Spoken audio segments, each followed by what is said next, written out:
सत श्री अकाल, तुसीं देख रहे हो सांझा टीवी। मैं हाँ तुहाडे नाल अर्शदीप ते अज गलबात करांगे यूक्रेन ਅਤੇ रूस के बारे।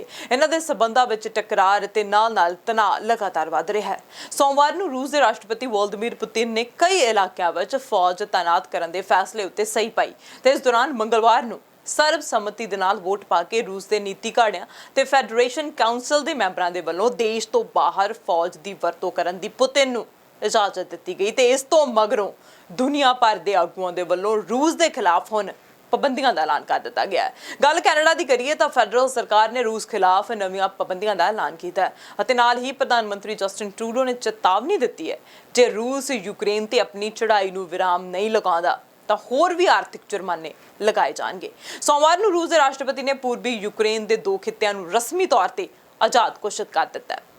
ਡੋਨਸੈਕ ਅਤੇ ਲੁਹਾਂਸ ਇਲਾਕਿਆਂ ਦੇ ਵਿੱਚ ਰੂਸ ਸਮਰਥਿਤ ਤਾਕਤਾਂ ਪਿਛਲੇ 7 ਸਾਲ ਤੋਂ ਯੂਕਰੇਨੀਅਨ ਫੌਜਾਂ ਦੇ ਨਾਲ ਲੜ ਰਹੀਆਂ ਹਨ। ਰੂਸ ਦੀ ਰਸਮੀ ਘੋਸ਼ਣਾ ਤੋਂ ਬਾਅਦ ਹੀ ਟਰੂਡੋ ਨੇ ਰੂਸ ਖਿਲਾਫ ਨਵੀਆਂ ਬੰਦਿਸ਼ਾਂ ਦਾ ਐਲਾਨ ਕਰ ਦਿੱਤਾ ਹੈ। ਜੁਰਮਾਨਿਆਂ ਤੋਂ ਇਲਾਵਾ ਪ੍ਰਧਾਨ ਮੰਤਰੀ ਟਰੂਡੋ ਨੇ ਪੂਰਬੀ ਯੂਰਪ ਵਿੱਚ ਮੌਜੂਦ ਨੈਟੋ ਫੌਜਾਂ ਦੇ ਵਿੱਚ ਕੈਨੇਡੀਅਨ ਫੌਜਾਂ ਦੇ 460 ਮੈਂਬਰ ਤੈਨਾਤ ਕਰਨ ਦਾ ਵੀ ਐਲਾਨ ਕੀਤਾ ਤਾਂ ਕਿ ਰੂਸ ਦੇ ਨਾਲ ਸਰਹੱਦ ਸਾਂਝੀ ਕਰਨ ਵਾਲੇ ਕੈਨੇਡਾ ਦੇ ਭਾਈਵਾਲ ਦੇਸ਼ਾਂ ਨੂੰ ਭਰੋਸਾ ਦਿਵਾਇਆ ਜਾ ਸਕੇ।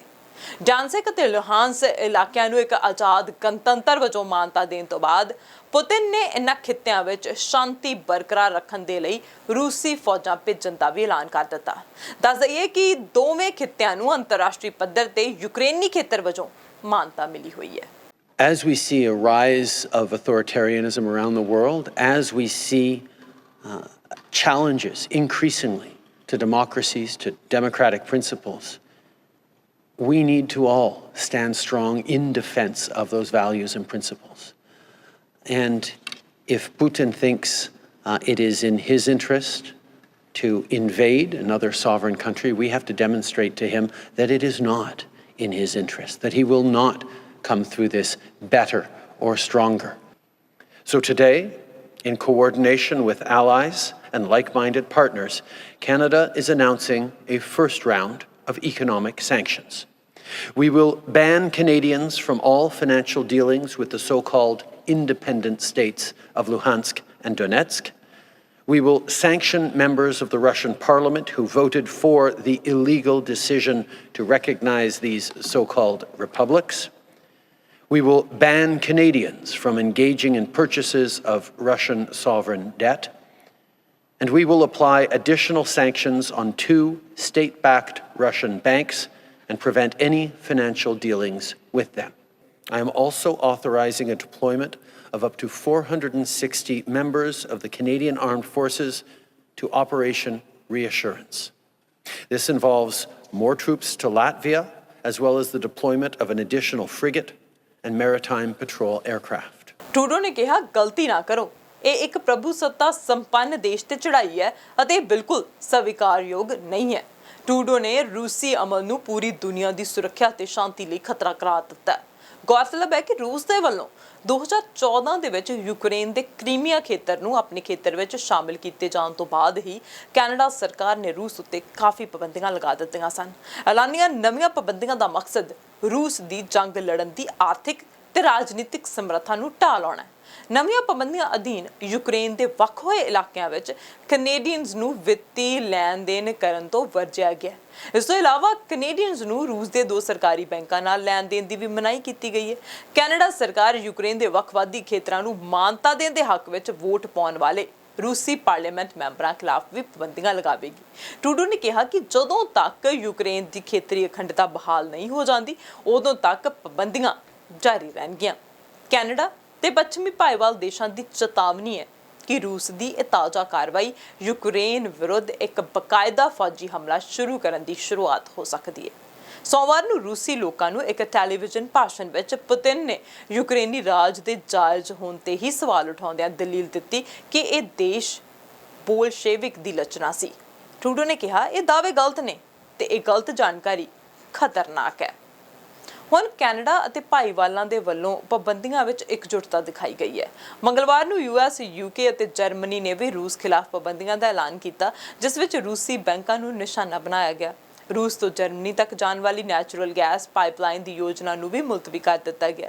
जर्मन चांसलर ओफ शोल्स ने Nord stream 2 natural gas pipeline की ਸਰਟੀਫਿਕੇਸ਼ਨ ਪ੍ਰਕਿਰਿਆ ਨੂੰ ਸਸਪੈਂਡ ਕਰ ਦਿੱਤਾ।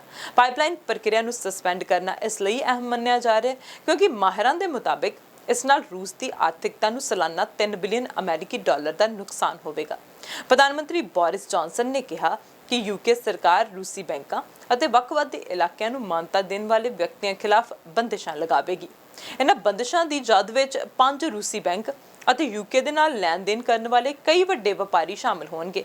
ਕੈਨੇਡਾ ਵਾਂਗ ਬਾਕੀ ਭਾਈਵਾਲ ਦੇਸ਼ਾਂ ਨੇ ਵੀ ਰੂਸ ਖਿਲਾਫ ਪਾਬੰਦੀਆਂ ਨੂੰ ਸ਼ੁਰੂਆਤੀ ਕਦਮ ਆਖਿਆ ਤੇ ਰੂਸੀ ਕਾਰਵਾਈ ਨਾ ਰੁਕਣ ਦੀ ਸਥਿਤੀ ਵਿੱਚ ਵਾਧੂ ਜੁਰਮਾਨੇ ਲਗਾਉਣ ਦੀ ਵੀ ਗੱਲ ਆਖੀ ਹੈ। Should be in no doubt that the deployment of these forces in sovereign Ukrainian territory amounts to a renewed invasion of that country. And by denying Ukraine's legitimacy as a state and presenting its very existence as a mortal threat to Russia, Putin is establishing the pretext for a full-scale offensive. Today, the UK is sanctioning the following 5 Russian banks: Rossiya, IS Bank, General Bank, Promzyaz Bank, and the Black Sea Bank. And we are sanctioning 3 very high net worth individuals: Gennady Timchenko, Boris Rottenberg, and Igor Rottenberg. This is the first tranche, the first barrage of what we are prepared to do. And we hold further sanctions at readiness to be deployed alongside the United States and the European Union if the situation escalates still further. We cannot tell what will happen in the days ahead, but, Mr. Speaker, we should steel ourselves for a protracted crisis. ਤੇ Ukrainian Canadian Congress ਦੇ executive director ਇਹ ਹੋਰ ਕਈ ਮਹੀਨਿਆਂ ਤੋਂ ਵਾਧੂ ਪਾਬੰਦੀਆਂ ਦੀ ਮੰਗ ਕਰ ਰਹੇ ਹਨ। ਉਹਨਾਂ ਕਿਹਾ ਕਿ ਆਹਿਸਤਾ ਪਾਬੰਦੀਆਂ ਲਗਾਉਣ ਦਾ ਤਰੀਕਾ ਰੂਸ ਨੂੰ ਰੋਕਣ ਵਿੱਚ ਕਾਰਗਰ ਨਹੀਂ ਹੋਵੇਗਾ। ਉਹਨਾਂ ਕਿਹਾ ਕਿ ਪੁਤਿਨ 2 ਲੱਖ ਸੈਨਿਕਾਂ ਦੇ ਨਾਲ ਯੂਕਰੇਨ ਦੀਆਂ ਬਰੂਹਾਂ ਤੇ ਪਹੁੰਚਿਆ ਹੋਇਆ ਤੇ ਚੜ੍ਹਾਈ ਸ਼ੁਰੂ ਹੋ ਗਈ ਹੈ। ਇਸ ਲਈ ਜਿੰਨੀ ਜਲਦੀ ਹੋਵੇ ਸਖਤ ਪਾਬੰਦੀਆਂ ਲਗਾਈਆਂ ਜਾਣੀਆਂ ਚਾਹੀਦੀਆਂ ਨੇ। ਟਰੂਡੋ ਨੇ ਉਮੀਦ ਜਤਾਈ ਹੈ ਕਿ ਐਲਾਨੇ ਗਏ ਉਪਾਅ ਪ੍ਰਭਾਵਸ਼ਾਲੀ ਹੋਣਗੇ। ਕੈਨੇਡਾ ਹੋਰ ਭਾਈਵਾਲ ਦੇਸ਼ਾਂ ਵੱਲੋਂ ਲਗਾਈਆਂ ਪਾਬੰਦੀਆਂ ਕਿੰਨੀਆਂ ਕੁ ਕਾਰਗਰ ਹੋਣਗੀਆਂ, ਇਹ ਇੱਕ ਬਹਿਸ ਦਾ ਮੁੱਦਾ ਹੋ ਸਕਦਾ ਹੈ। ਬੀਤੇ ਕਈ ਸਾਲਾਂ ਦੇ ਵਿੱਚ ਰੂਸ ਨੇ ਪੱਛਮੀ ਦੇਸ਼ਾਂ ਦੇ ਜੁਰਮਾਨਿਆਂ ਤੋਂ ਆਪਣੀ ਇਕਨੋਮੀ ਨੂੰ ਬਚਾਉਣ ਲਈ ਕਈ ਕਦਮ ਚੁੱਕੇ, ਜਿਨ੍ਹਾਂ ਵਿੱਚ ਰੂਸ ਵੱਲੋਂ ਆਪਣੇ ਸੋਵਰੇਨ ਵੈਲਥ ਫੰਡ ਵਿੱਚੋਂ US ਡਾਲਰ ਹੋਲਡਿੰਗਸ ਦਾ ਉਤਾਰਾ ਕਰਨਾ ਵੀ ਸ਼ਾਮਿਲ ਹੈ। ਕੈਨੇਡਾ ਸਰਕਾਰ ਨੇ ਕਿਹਾ ਹੈ ਕਿ ਜੇ ਰੂਸ ਫੌਜੀ ਕਾਰਵਾਈ ਕਰਦਾ ਤਾਂ ਹੋਰ ਵੀ ਸਖਤ ਪਾਬੰਦੀਆਂ ਲਗਾਈਆਂ ਜਾਣਗੀਆਂ। ਹੁਣ ਟਰੂਡੋ ਨੇ ਨੈਟੋ ਮੈਂਬਰ ਦੇਸ਼ ਲੈਟਵੀਆ ਦੇ ਵਿੱਚ 460 ਕੈਨੇਡੀਅਨ ਆਰਮਡ ਫੋਰਸਿਸ ਦੇ ਮੈਂਬਰਾਂ, ਇੱਕ ਲੜਾਕੂ ਸਮੁੰਦਰੀ ਜਹਾਜ਼ ਅਤੇ ਇੱਕ ਲੜਾਕੂ ਵਿਮਾਨ ਨੂੰ ਤਾਇਨਾਤ ਕਰਨ ਦਾ ਵੀ ਐਲਾਨ ਕੀਤਾ ਹੈ। ਸੈਨਿਕਾਂ ਅਤੇ ਜੰਤਰਾਂ ਦੀ ਤਾਇਨਾਤੀ ਮੌਜੂਦਾ ਫੌਜੀ ਮਿਸ਼ਨ ਆਪਰੇਸ਼ਨ ਰਿਓਰਸਿਸ ਦੇ ਤਹਿਤ ਕੀਤੀ ਜਾਵੇਗੀ। ਕੈਨੇਡਾ ਨੇ ਕੁਝ ਹਫ਼ਤੇ ਪਹਿਲਾਂ ਯੂਕਰੇਨ ਵਿੱਚ ਮੌਜੂਦ ਆਪਣੇ ਫੌਜੀ ਟ੍ਰੇਨਰਸ ਨੂੰ ਵਾਪਸ ਬੁਲਾ ਲਿਆ ਸੀ ਤੇ ਆਪਣੀ ਅੰਬੈਸੀ ਨੂੰ ਕੀਵ ਤੋਂ ਹਟਾ ਕੇ ਲਵੀਵ ਵਿਖੇ ਸ਼ਿਫਟ ਕੀਤਾ ਸੀ। ਲਵੀਵ ਨੂੰ ਕੀਵ ਦੇ ਮੁਕਾਬਲੇ ਸੁਰੱਖਿਅਤ ਸਥਾਨ ਮੰਨਿਆ ਜਾ ਰਿਹਾ ਸੀ ਤੇ ਵਿਦੇਸ਼ ਮੰਤਰੀ ਮੈਲਨੀ ਜੋਲੀ ਨੇ ਕਿਹਾ ਕਿ ਕੈਨੇਡਾ ਰੂਸ ਕੋਲੋਂ ਉਸਦੇ ਫੈਸਲਿਆਂ ਦੇ ਬਾਬਤ ਜਵਾਬ ਤਲਬ ਕਰ ਰਿਹਾ ਹੈ। ਜੋਲੀ ਨੇ ਕਿਹਾ, ਮੈਂ ਆਪਣੇ ਡਿਪਟੀ ਮਿਨਿਸਟਰ ਨੂੰ ਰੂਸੀ ਰਾਜਦੂਤ ਨੂੰ ਰੂਸ ਦੇ ਲਗਾਤਾਰ ਹਮਲਾਵਰ ਰਵੱਈਏ, ਅੰਤਰਰਾਸ਼ਟਰੀ ਕਾਨੂੰਨ ਦੀ ਉਲੰਘਣਾ ਅਤੇ ਯੂਕਰੇਨ ਦੀ ਪ੍ਰਭੂਸੱਤਾ ਦੀ ਅਣਦੇਖੀ ਦੀ ਵਿਆਖਿਆ ਕਰਨ ਦੇ ਲਈ ਤਲਬ ਕਰਨ ਦੇ ਨਿਰਦੇਸ਼ ਦਿੱਤੇ ਨੇ। Every day, Canada stands with Ukraine and its people. We strongly condemn President Putin's recognition of Donetsk and Luhansk as independent territory and his decision to send troops across the border. This constitutes a clear violation of the Minsk agreements, the UN Charter, and the world order that has protected global security for decades. Canada helped found this order, and we have a role to play in its defense. We are also alarmed by the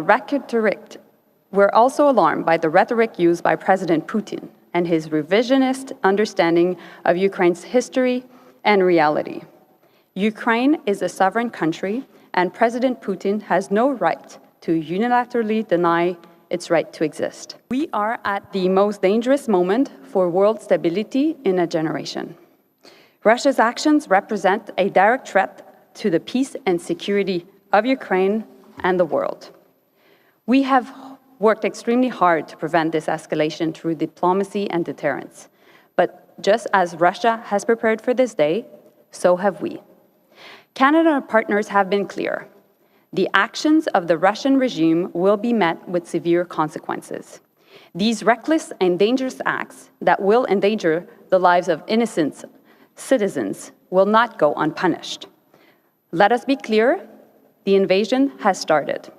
Our response begins today, and should Russia escalate, so will the cost imposed by Canada and its allies. Our initial sanctions package targeting first those responsible for this illegal decision, and second, Russian banks. I would like to elaborate on our sanctioning of pillars of the Russian financial system, which includes Russia's central bank, Russia's National Wealth Fund, and Russia's Ministry of Defense. And of course, their ability to continue to fund this crisis.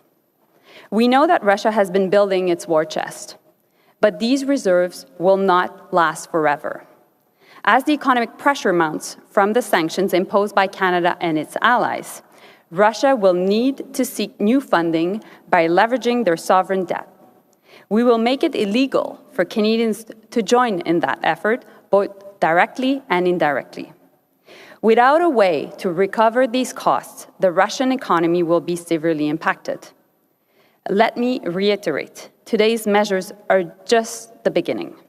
As we have said, should Russia further invade Ukraine, it will be met with severe coordinated economic sanctions and increasing pressure if they refuse to change course.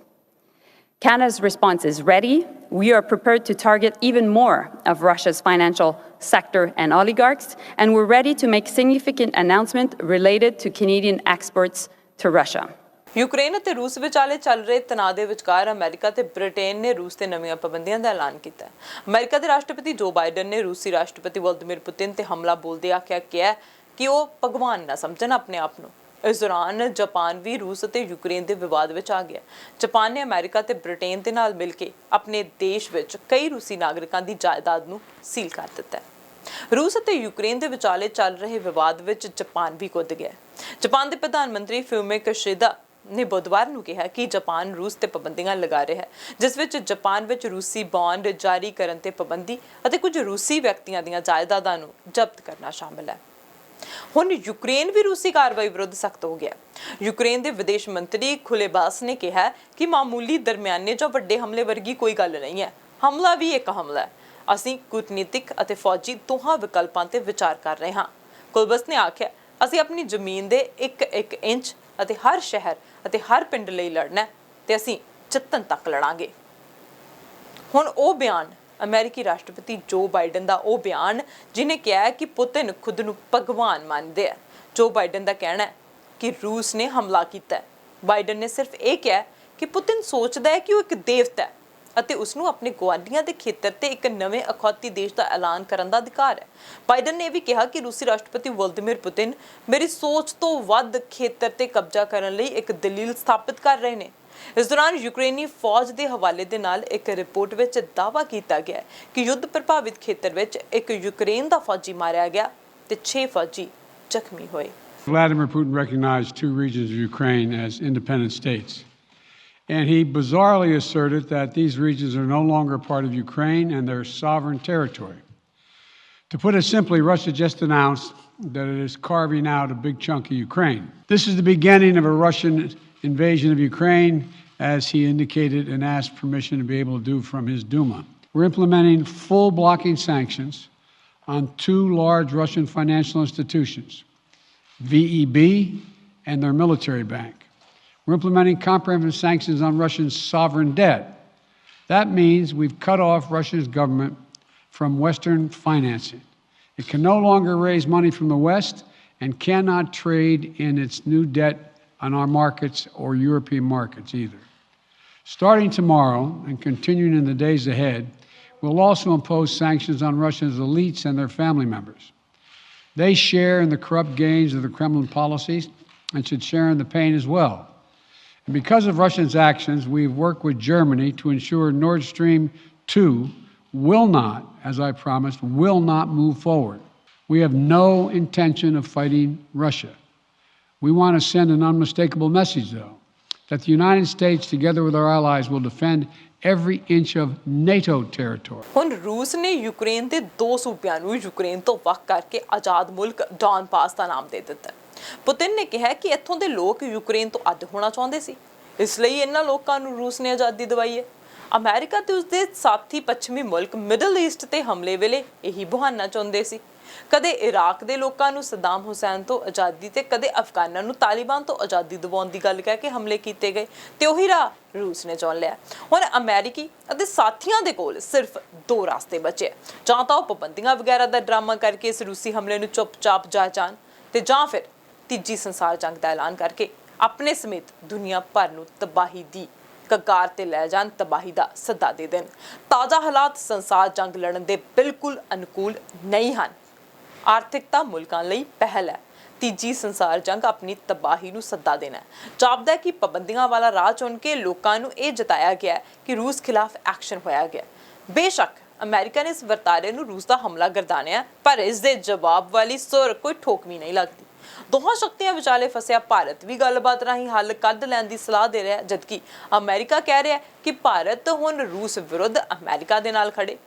ਤੇਜ਼ੀ ਨਾਲ circumstances ਬਦਲ ਰਹੇ ਨੇ, ਤੇਜ਼ੀ ਦੇ ਨਾਲ ਬਦਲ ਰਹੇ ਅੰਤਰਰਾਸ਼ਟਰੀ ਸਮੀਕਰਨ ਬਹੁਤ ਅਹਿਮ ਬਣੇ ਹੋਏ ਨੇ। ਇਹਨਾਂ ਹਾਲਾਤਾਂ ਦੇ ਦੌਰਾਨ ਮੁਲਕਾਂ ਦੀ ਆਪਸੀ ਕਸ਼ਮਕਸ਼ ਕਿਸ ਸਿੱਟੇ ਤੇ ਪਹੁੰਚਦੀ ਹੈ, ਇਹ ਆਉਣ ਵਾਲਾ ਸਮਾਂ ਦੱਸੇਗਾ ਕਿ ਰੂਸ ਕੀ ਐਕਸ਼ਨ ਲੈਂਦਾ, ਪੁਤਿਨ ਕੀ ਐਕਸ਼ਨ ਲੈਂਦਾ, ਜਿਹੜਾ ਭਗਵਾਨ ਸਮਝਣ ਵਾਲਾ ਪੁਤਿਨ ਹੈ ਕਿ ਉਹ ਸੋਚ ਸਮਝ ਤੋਂ ਕੰਮ ਲੈਂਦਾ, ਜਾਂ ਫਿਰ ਆਪਣੇ ਦਾਅਵੇ ਤੇ ਵਾਅਦੇ ਇਸੇ ਤਰ੍ਹਾਂ ਕਰਦਾ ਰਹੇਗਾ, ਇਸੇ ਤਰ੍ਹਾਂ ਦੇਸ਼ਾਂ ਦੇ ਦਾਅਵੇ ਕਰਦਾ ਰਹੇਗਾ ਤੇ ਹਮਲਾ ਬੋਲਦਾ ਰਹੇਗਾ ਕਿ ਫੌਜਾਂ ਪਿੱਛੇ ਜਾਣਗੀਆਂ, ਹਮਲਾ ਹੋਵੇਗਾ। ਇਹ ਸਭ ਸਮਾਂ ਹੀ ਦੱਸੇਗਾ। ਜੋ ਵੀ ਇਨਫੋਰਮੇਸ਼ਨ ਹੋਵੇਗੀ ਤੁਹਾਡੇ ਤੱਕ ਜ਼ਰੂਰ ਪਹੁੰਚਾਈ ਜਾਵੇਗੀ। ਦੇਖਦੇ ਰਹੋ ਸਾਂਝਾ ਟੀਵੀ ਤੇ। ਮੈਨੂੰ ਅਰਸ਼ਦੀਪ ਨੂੰ ਦਿਓ ਇਜਾਜ਼ਤ। ਸਤਿ ਸ਼੍ਰੀ ਅਕਾਲ।